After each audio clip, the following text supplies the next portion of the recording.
April 19, 2022. The closing bell rings on Wall Street. But the trading floor isn't silent, it is chaotic. In a single 24-hour window, $54 billion in market value simply evaporated. Traders were screaming, algorithms were dumping stock faster than the servers could process. It wasn't a bank run, it wasn't a housing crisis. It was the company that was supposed to be invincible, Netflix. For the first time in a decade, the subscriber number didn't go up, it went down. And the market reacted with violence. The stock chart from that day doesn't look like a correction. It looks like a jagged knife plunging straight down. But this wasn't just a bad financial quarter. This was the moment the mask slipped. For years, we were sold a beautiful lie. We were told that for the price of a coffee, we could have access to the entire history of cinema forever. But on that Tuesday in April, the subscription dream didn't just stumble. It died. And as the smoke cleared, the executives realized something terrifying. To survive, Netflix couldn't be the cool tech company anymore. They had to become the very thing they swore to destroy. To understand the betrayal, we have to remember why we fell in love in the first place. Rewind to 2011. $7.99. That was the price of admission to Utopia. At the time, Netflix felt less like a corporation and more like a liberator. Reed Hastings and his team had done the impossible. They walked into the offices of greedy cable giants and Hollywood studios, and they laughed in their faces. Blockbuster was dead. Cable bundles were dying. We had House of Cards. We had Breaking Bad. And most importantly, we had no commercials. It felt like we were cheating the system. Why would anyone pay $20 for a single DVD when they could stream everything for $8 a month? We felt smart. We felt modern. We happily threw away our physical collections. We boxed up the Blu-rays and sent them to Goodwill. Why clutter your living room when the cloud is safer? The studios, like Disney and Sony, played right along. They looked at Netflix and saw a harmless place to dump their old reruns for a few extra pennies. They thought they were using Netflix, but Netflix was using them.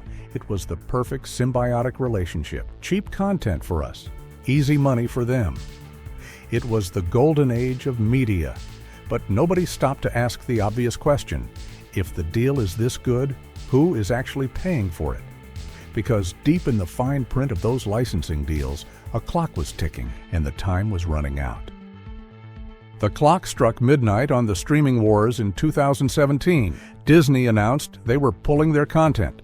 Suddenly, Netflix lost its biggest weapon. They had built an empire selling other people's movies. Now, the shelves were going to be empty. Any normal company would have panicked. Reed Hastings didn't panic. He pulled out a credit card. This is where the business model shifted from genius to insanity. They decided to replace 80 years of Hollywood history with their own content overnight. But making movies is expensive, and $7.99 a month doesn't pay for Stranger Things. So, where did the money come from? It didn't come from your subscription fees, it came from debt, massive amounts of corporate debt. Between 2015 and 2019, Netflix went on a borrowing spree that would make a compulsive gambler blush.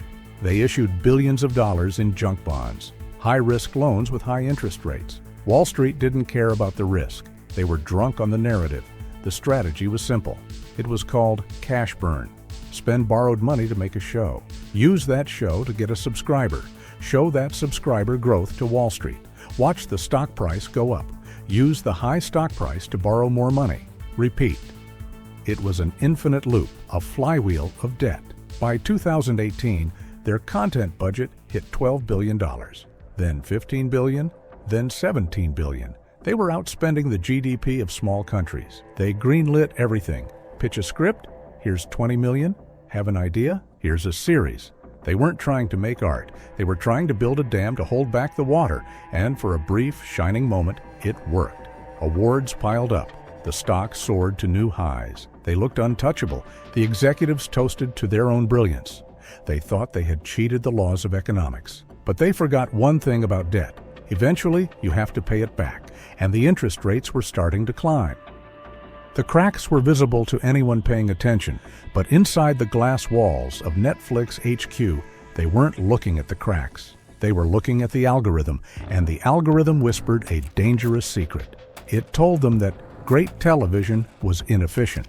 Masterpieces like The Crown took 2 years to film. They cost millions per episode. And the viewer? You binged it in a single weekend. Then you asked the dreaded question, what else do you have? If the answer was nothing, you canceled. This created a panic. To keep the debt machine running, they didn't need better shows. They needed more shows.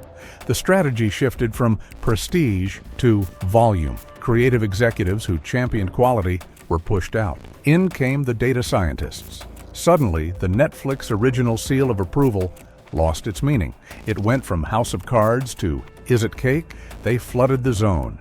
Reality TV, cheap documentaries, Hallmark knockoffs, they weren't trying to entertain you anymore. They were trying to exhaust you. The goal was no longer to make you happy.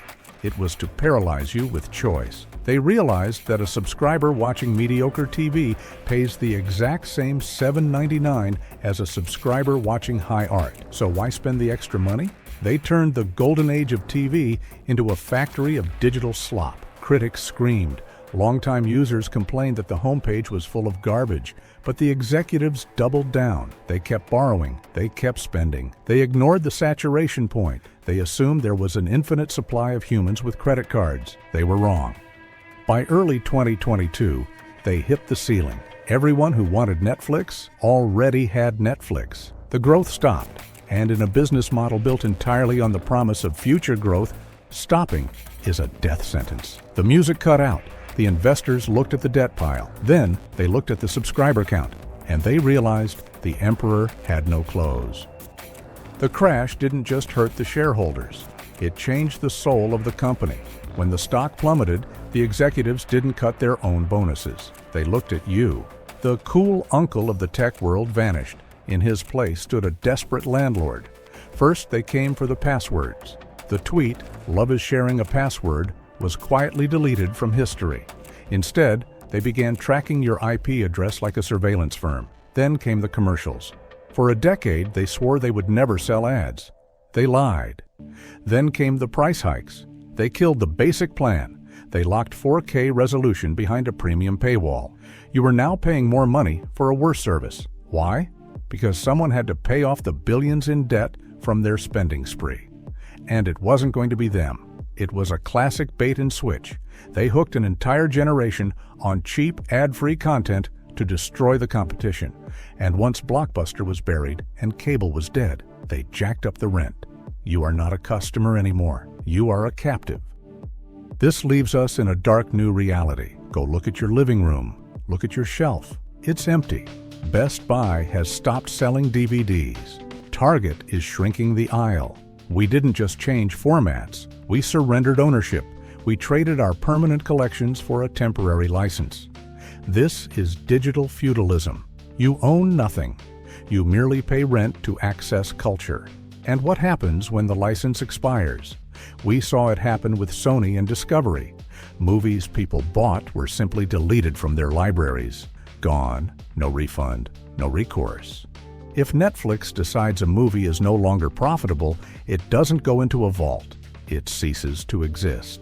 We burned the bridge behind us. There is no going back to 2011. So the next time you sit down on your couch and endlessly scroll through the menu, unable to find anything to watch, remember this: you aren't just wasting your time. You are paying for the privilege of holding an empty box.